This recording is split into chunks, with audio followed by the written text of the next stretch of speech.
Today's lecture we will discuss about next organelle, that is Golgi apparatus. Okay, Golgi apparatus is also known as Golgi body. Now, why this organelle is known as Golgi? There is a solid reason behind this, because it was first discovered by the scientist named Camillo Golgi. Okay, got my point.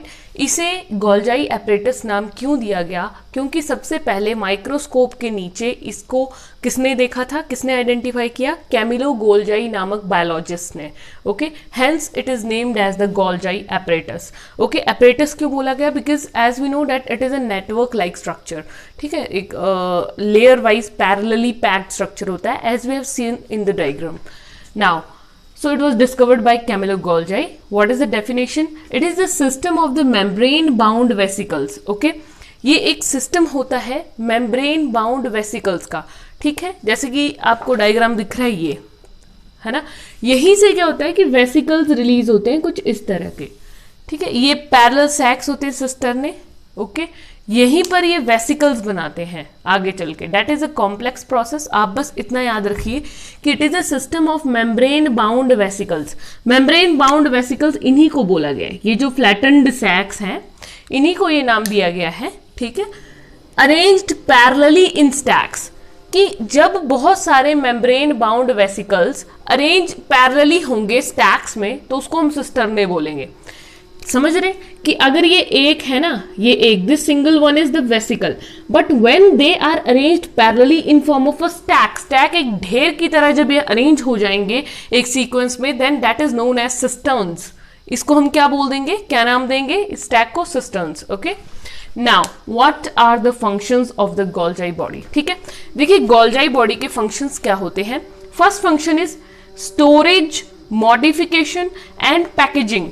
ठीक है, आप अलग अलग भी consider कर सकते हैं, like storage of products in vesicles, modification of products in vesicles, packaging of products in vesicles. Okay, basically इसका सबसे इंपॉर्टेंट फंक्शन, जो बहुत बार क्वेश्चन इंपॉर्टेंट है और पूछा भी गया है, कि पैकेजिंग किसका फंक्शन है.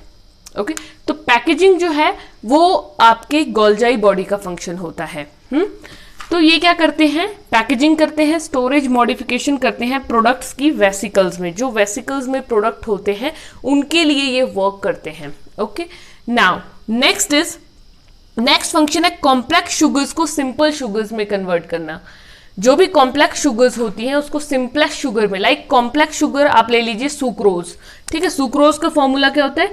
C12H22O11. This is sucrose. For example this is a complex sugar.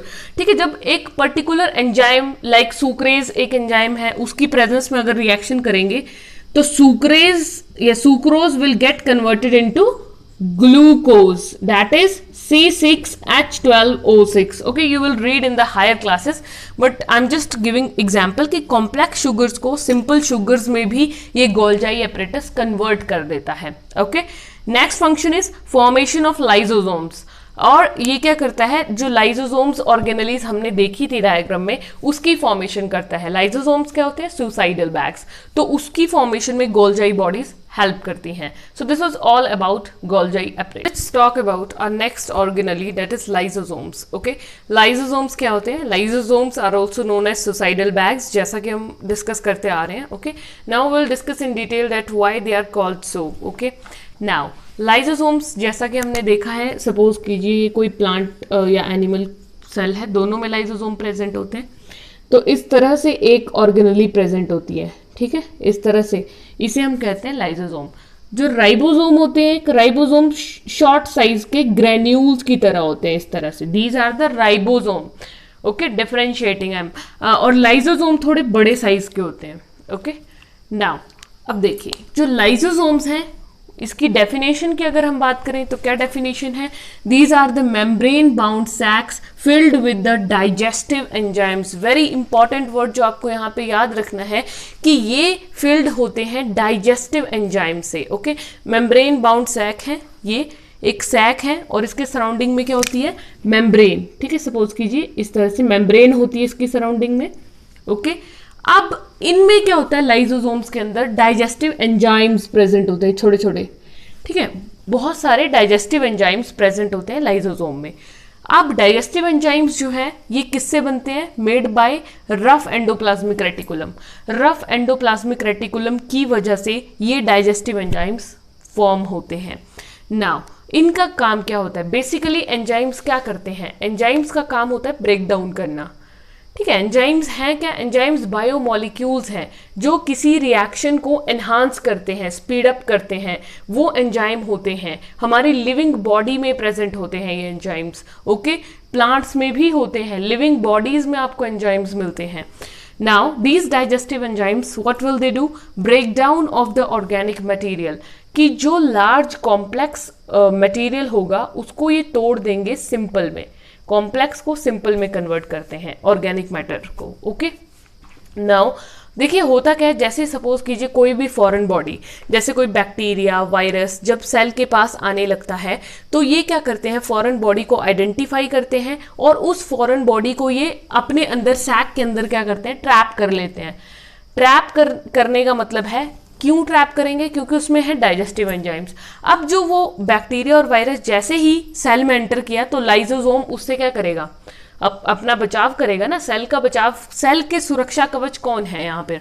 Lysosomes. Okay, तो लाइसोसोम्स क्या करेंगे यहाँ पर कि जैसे ही कोई फॉरेन बॉडी आएगी तो फॉरेन बॉडी के आते ही दे विल अटैक, उनके जो एंजाइम्स हैं वो ब्रेक डाउन कर देंगे। Okay, is that clear? Now अगला पॉइंट अगर हम डिस्कस करें, that waste disposal system of the cell. As I have told you, ये एक वेस्ट डिस्पोजल सिस्टम बनाते हैं सेल का, कि जितने भी फॉरेन मटेरियल जैसे वेस्ट होते हैं, ठीक है, और जो भी एंड प्रोडक्ट्स बचते हैं सेल के मेटाबॉलिज्म के बाद, ठीक है, जितने भी एंड प्रोडक्ट्स बचते हैं उसको ये अपने अंदर इकट्ठा करते हैं, देन डिस्पोज ऑफ हो जाता है वो हमारी बॉडी से। They are also known as suicidal bags. तो सुसाइडल बैग्स क्यों बोलते हैं? सुसाइड क्या होता है? आत्महत्या। मीन्स अब ये जो लाइसोसोम है ये अपने ही सेल को मारने शुरू हो जाएंगे। ऐसी सिचुएशन कब आएगी? वैसे तो ये क्या है? वेस्ट डिस्पोजल है, कि जो ये फॉरेन बॉडीज आ रही हैं या जो भी वेस्ट इकट्ठा हो रहा है उसको ये डिस्ट्रॉय करेंगे। लेकिन कई बार they act as a suicidal bags. कब?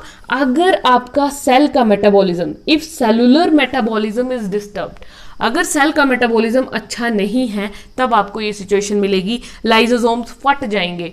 ठीक है, मेटाबॉलिज्म क्या होता है कि केमिकल रिएक्शन जो है सेल के वो अच्छे से नहीं हो रहे हैं, तो ये सेल जो है वो लाइसोसोम जो है वो फट जाएगा।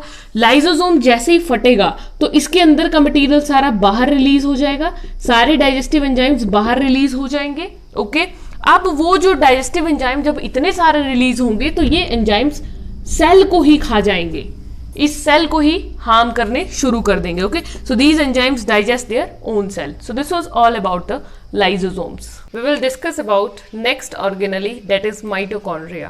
ओके, जैसे हर एक ऑर्गेनली का कुछ ना कुछ नाम है, कुछ एक पर्टिकुलर फंक्शन है, उसी तरह से जो माइटोकॉन्ड्रिया है, mitochondria is known as the power house of cell. Okay, it is also known as power house of cell.